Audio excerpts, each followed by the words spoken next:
Majelis Kehormatan Mahkamah Konstitusi atau MKMK menyatakan Anwar Usman terbukti melanggar etik dalam putusan batas usia Capres-Cawapres 2024. MKMK pun memutuskan untuk memberhentikan Anwar Usman sebagai Ketua MK. Putusan pemberhentian Hakim MK langsung dibacakan oleh Ketua Majelis Kehormatan MK Jimli Asidiki di Gedung MK Jakarta Pusat. Anwar Usman terbukti melakukan pelanggaran berat terhadap kode etik atas uji materi perkara tentang uji materi batas usia Capres-Cawapres. Buntut pelanggaran ini, Anwar tidak berhak mencalonkan diri atau dicalonkan sebagai pimpinan MK sampai masa jabatannya sebagai Hakim Konstitusi berakhir. Dalam putusannya, MKMK juga memerintahkan Wakil Ketua MK memimpin penyelenggaraan pemilihan pimpinan MK yang baru dalam waktu 24 jam.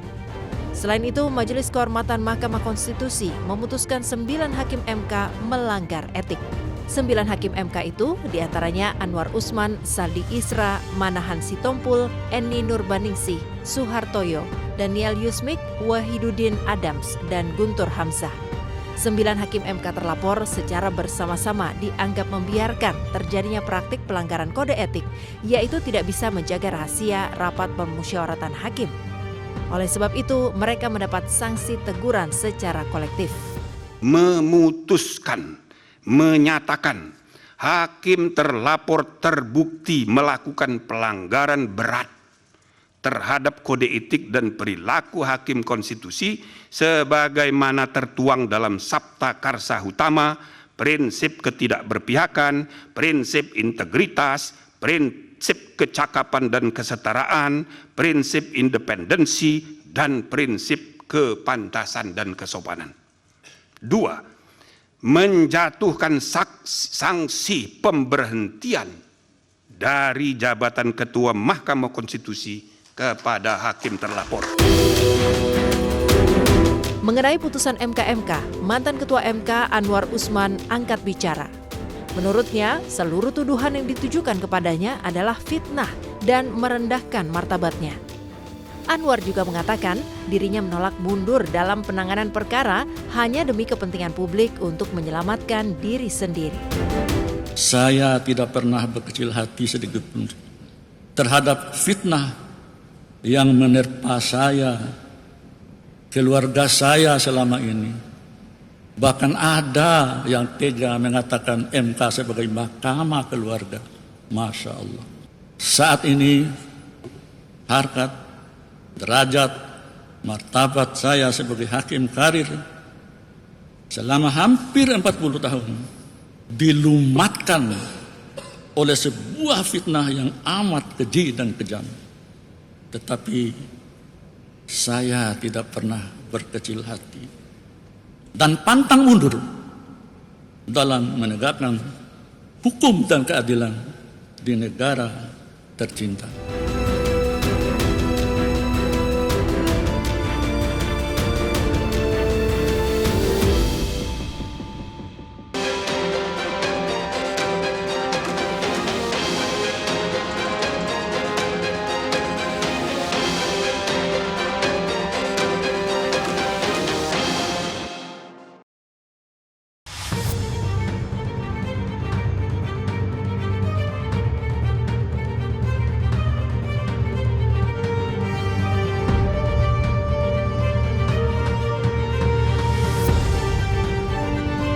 Selamat malam pemirsa, kembali bersama saya Anggi Pasaribu dalam One on One. Tamu saya spesial malam hari ini, Amar Syah Purba, selaku Wakil Ketua TPN Ganjar Mahfud. Ya, terima kasih Mbak sudah diundang. Pertama kali ya ke sini? Saya mungkin pertama kali diwawancarai seperti ini Mbak, seumur hidup kali ya. Karena biasanya di belakang layar. Jadi kalau kawan-kawan bilang saya ini pasukan gorong-gorong Mbak. Gorong-gorong itu tanah. Kalau kena cahaya dia agak gimana, silau lah, agak takut gitu. Agak takut. Agak takut, jadi lebih banyak main di bawah. Jadi sebenarnya ini surprise juga sih saya berani sampai begini nih. Karena memang sudah waktunya. Gak selamanya orang yang Mungkin berada karena digorong-gorong selamanya di bawah kan. mungkin karena hari ini saya merasakan ancaman luar biasa terhadap proses demokrasi kali ya. Ancaman luar biasa. Ancaman Ini luar justru biasa. akan menjadi perbincangan kami, pemirsa. Mudah-mudahan nggak terasa selama 1 jam. Tapi pertama-tama gini, aku manggilnya Pak atau Abang ya? Abang aja kali ya. Abang ya? Manggil Amar juga boleh lah. Panggil Supaya abang. jangan tua kali gitu. Sama-sama orang Batak ini Sama kita orang kan. Batak, ya. Iya, Siap. jadi mungkin yang pertama-tama gini, selama ini kan dianggap sebagai seseorang yang sangat pro dengan Pak Presiden, Iya. dan sekarang bergabung di TPN Ganjar Mahfud. Dalam artian sekarang ini sudah berseberangan nih Iya. dengan RI 1. Kenapa mau gabung dengan TPN? Sederhana aja ya. Saya selalu suka mengkategorikan pada 3 kelompok kawan-kawan yang bekerja di kontestasi politik ini gitu loh. Dalam tanda petik lah yang tidak ikut di partai politik sebagai non-partisan. Ya memang sejak 2012 itu fenomena kerelawanan itu luar biasa tinggi ya.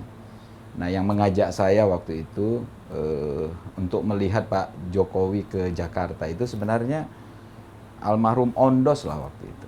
Kalau Pak Jokowi masih ingat ya, karena Pak Jokowi itu salah satu promotor dia kepada Bu Mega itu Ondos ini, Theodorus Yakub Kokritz, di anggota DPR dari PDIP. Dia yang mencoba meyakinkan kita bahwa Jakarta ini harus dipimpin oleh orang yang berbeda lah. Yang dianggap punya success story di Solo, yang dianggap tidak punya kaitan dengan masa lalu. Nah, proposal itu yang kita tertarik. Saya nggak kenal sama Pak Jokowi gitu loh. Tetapi keinginan untuk melakukan perubahan itu kan merupakan cita-cita lama ya. Saya kan dulu zaman mahasiswa itu sering berkumpul untuk memperjuangkan ide, gagasan gitu loh. Sehingga gagasan ini harapannya kita titipkan lah sama pemimpin-pemimpin yang kita anggap bisa kita titipkan agendanya. Jadi keterikatan saya itu bukan emosional dengan Pak Jokowi, tapi sangat rasional. Kawan-kawan bergabung, punya cita-cita perubahan, menganggap Pak Jokowi yang bebas dari masa lalu itu bisa membawa agenda perubahan ini. Itu aja sampai kemudian kita mendukung di 2014, kita mendukung 2019. Yang bertanya begini cuma bukan Mbak loh, Mbak. Teman-teman yang lain kok baru sadar sekarang gitu. Pertanyaannya selalu begitu gitu. Tapi kalau waktu boleh diulang, saya nggak ragu untuk tetap memilih Pak Jokowi karena pilihan lainnya, Mbak. Pilihan yang lainnya itu yang membuat satu-satunya yang mungkin kita titipkan agenda ya tetap Pak Jokowi. Gitu. Dan memang sebetulnya kalau kita mau bicara rasional, selama 10 tahun memang dampak yang sangat positif itu jelas terasa. Pertumbuhan ekonomi kita juga bagus, 5,2%. Kita tidak mau mengabaikan lah prestasi yang dilakukan oleh Pak Jokowi. Sayang memang 1 tahun terakhir ini legacy dia itu harus terkikis hanya karena satu dan lain hal gitu. Yang menurut kita prinsip ya.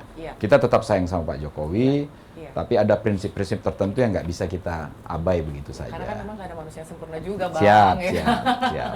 Tapi saya sepakat bahwa kita nggak bisa juga mengabaikan setiap perubahan dan juga kemajuan yang sudah kita nikmati sampai saat ini. Hanya saya paling suka dengar kata legacy. Dan apakah legacy itu yang Bang Amar lihat ada di sosok Ganjar dan Mahfud untuk bisa melanjutkan pemerintahan Pak Jokowi ke depan sehingga bergabung di TPN? Ya, ini kalau kita lihat lah ya, kita kalau mau jujur pakai rasio kita, akal pikiran kita, coba dari ketiga calon kandidat, siapa yang paling mirip dengan Pak Jokowi? Siapa yang paling dekat dengan rakyat? Pak Jokowi itu datang pertama ke Jakarta itu belusukan. Kata-kata belusukan itu sangat populer zaman Pak Jokowi. Intinya apa? Selalu dekat dengan rakyat. Enggak ada kandidat lain yang bisa begitu bonding dengan rakyatnya. Yang enggak ragu tidur di tempat rakyat. Nah, kalau kemudian kita melihat karakteristik dari Pak Jokowi, enggak ada satupun yang bisa mengimbangi kemiripan dari Pak Ganjar. Kemudian basis ideologi, sama-sama di Partai Demokrasi Indonesia yang basis ideologinya nasionalis kerakyatan ya.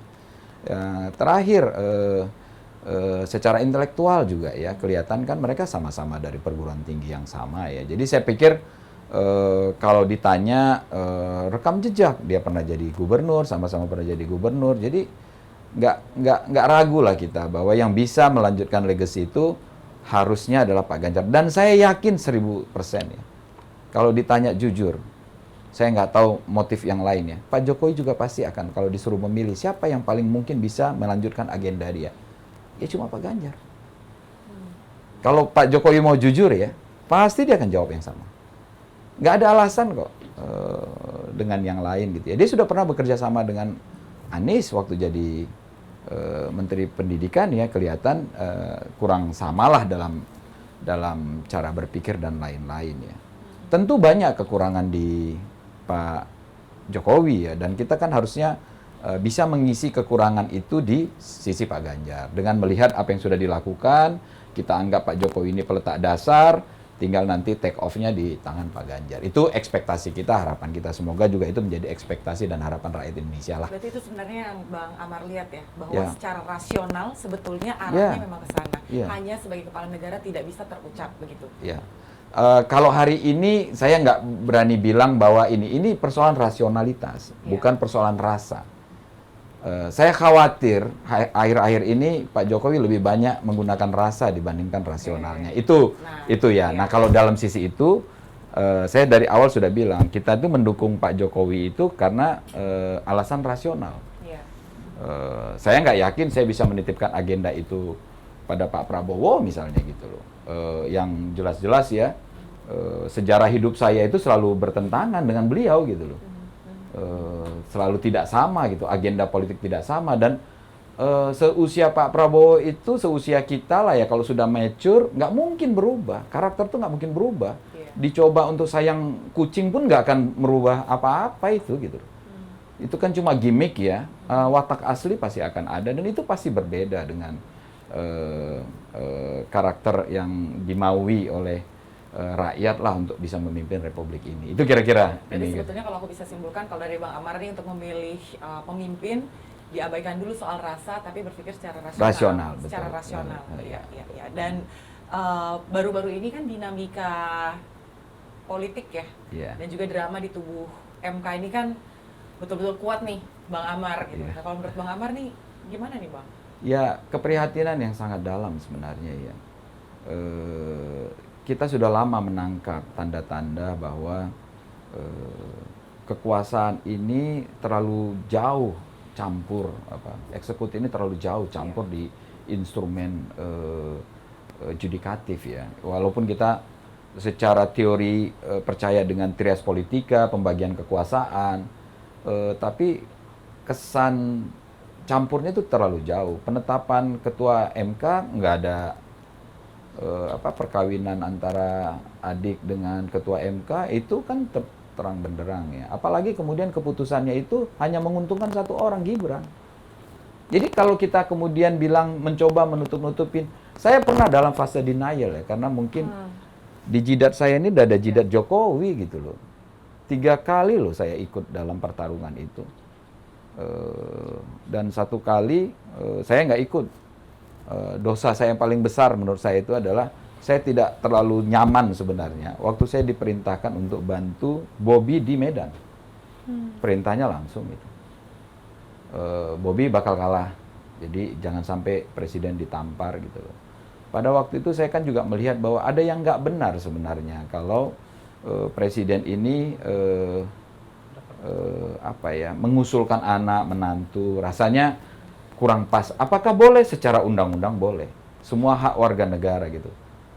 Azas kepatutannya yang sebenarnya waktu itu saya pertanyakan. Tapi is okay lah. Selama belum tidak bertentangan dengan undang-undang, saya masih bisa dalam tanda petik mentolerir walaupun dengan berat hati ya. Pada waktu itu ya. Saya nggak ikut-ikut di urusan Gibran di Solo ya.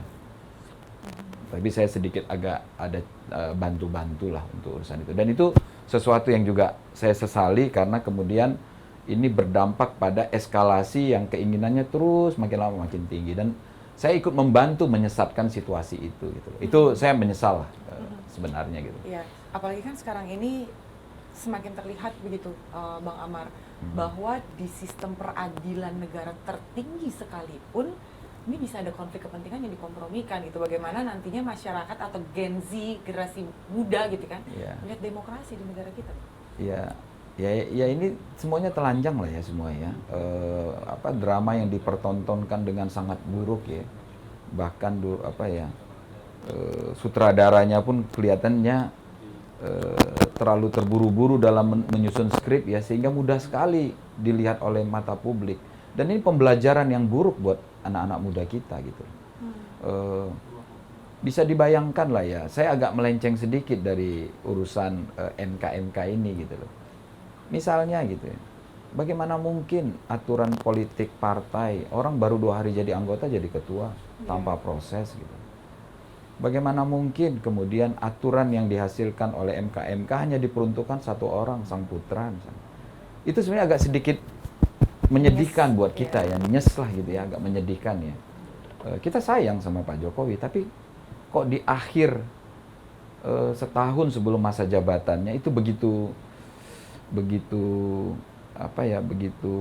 mengenaskan lah ya situasinya itu ya. Ini bukan persoalan menang kalah, bukan persoalan saya sebagai tim sesnya Pak Ganjar ya. Betul bahwa subjektivitas saya pengen memenangkan Pak Ganjar. Tapi yang lebih menakutkan saya itu adalah ketika hukum dipergunakan hanya untuk sekedar tetap berkuasa gitu, melalui proksi-proksinya. Itu menakutkan buat saya itu. Okay. Nah, itulah sebabnya juga ya udahlah kalau memang harus saya muncul ya saya muncul lah. Kira-kira begitu kira-kira. Oke. Dan tadi Bang Amar sempat bilang bahwa kekuasaan itu kayak gula gitu kan. Memikat, punya daya tarik, menggiurkan gitu kan. Dan Pak Jokowi berangkat dari seseorang yang sangat sederhana, kemudian berakhir seperti sekarang. Anda yakin nggak kalau calon presiden yang Anda dukung bisa tetap bertahan, menjaga dirinya dan menjaga segala bentuk tawaran ke depannya? Tidak ada satupun yang bisa memberikan garansi, tapi ini perlu dicatat lah. 2 tahun yang lalu saya ketemu sama Mas Ganjar. Ini belum ada ribut-ribut lah segala macam. Pertanyaan saya paling pertama itu, kenapa? Karena pada waktu itu sudah mulai dimunculkan isu 3 periode. Kalau nggak salah Bambang Susatyo waktu itu yang memunculkan pertama ya, bukan juga Bahlil, bukan juga LBP. Seingat saya itu Bambang Susatyo yang pertama kali menggagas tentang 3 periode. Waktu itu ada barter, mungkin dia pengen jadi ketua Golkar kali ya, gitu. Ada kekhawatiran di saya bahwa kekuasaan sedemikian menggiurkannya sehingga kemudian orang menjadi lupa bahwa itu sebenarnya amanah gitu. Nah, saya ngomong langsung sama Mas Ganjar. Mas Ganjar, kita bersahabat. Mas minta atau tidak minta. Saya sudah bersahabat dia sejak 98. Okay. Mas Ganjar juga sama-sama, dia aktivis di Jogja, saya aktivis di Bandung. Mas Ganjar, ini mungkin saya ngomong kalau dalam adat Jawa ini kurang sopan gitu loh. Tapi sebagai teman saya pengen bicara, Mas. Yakinkan saya, Mas, bahwa kita patuh sama konstitusi dan tidak ada niatan akan tergiur untuk 3 periode atau menjadi presiden seumur hidup. Itu kalimat saya pertama 2 tahun yang lalu. Jadi kalau ditanya apakah ada kemungkinan itu semua bisa terjadi, kita nggak tahu di masa depan. Yang paling penting belajar dari pengalaman kepada Pak Jokowi, kita harus tetap menjaga dan patuh pada konstitusi. Kalau dulu saya nggak terlalu suka sebenarnya dengan kalimat patuh konstitusi, karena patuh konstitusi ini konstitusi bisa dirubah kok. Kalau nanti ada kesepakatan di legislatif untuk merubah konstitusi, berubah gitu. Jadi kemarin saya suka pakai istilahnya membengkokkan konstitusi. Hari ini kita melihat fakta membengkokkan konstitusi terjadi melalui instrumen yang namanya Mahkamah Konstitusi. Gitu kira-kira Mbak. Berarti sebetulnya tidak bisa memberikan garansi, tapi paling tidak secara karakter mungkin Anda lebih paham terhadap karakter Ganjar daripada saya lebih kenal Ganjar daripada saya kenal sama Pak Jokowi. Pak Jokowi itu saya kan nggak kenal ya. Tapi saya sama ya, seperti lihat dulu Pak Jokowi sangat sederhana, merakyat gitu loh. Dan itu yang membuat saya jatuh cinta sama dia gitu ya. Jadi kalau sekarang ini kemudian itu berubah ya, mungkin banyak faktor, banyak variabel ya. Saya nggak tahu apakah itu karena dia haus kekuasaan atau cuma karena dia punya kekhawatiran tertentu, kekhawatiran legasinya dia yang takut tidak dijalankan sehingga dia hanya percaya pada dirinya sendiri atau pada keluarganya. Saya kurang paham motifnya dia. Tapi apapun itu, sebaik apapun niat, menurut saya keluar daripada konstitusi itu adalah pelajaran buruk buat adik-adik kita, buat generasi penerus kita. Oke, ini masih banyak sekali pemirsa yang harus kita gali dari sosok Bang Amar.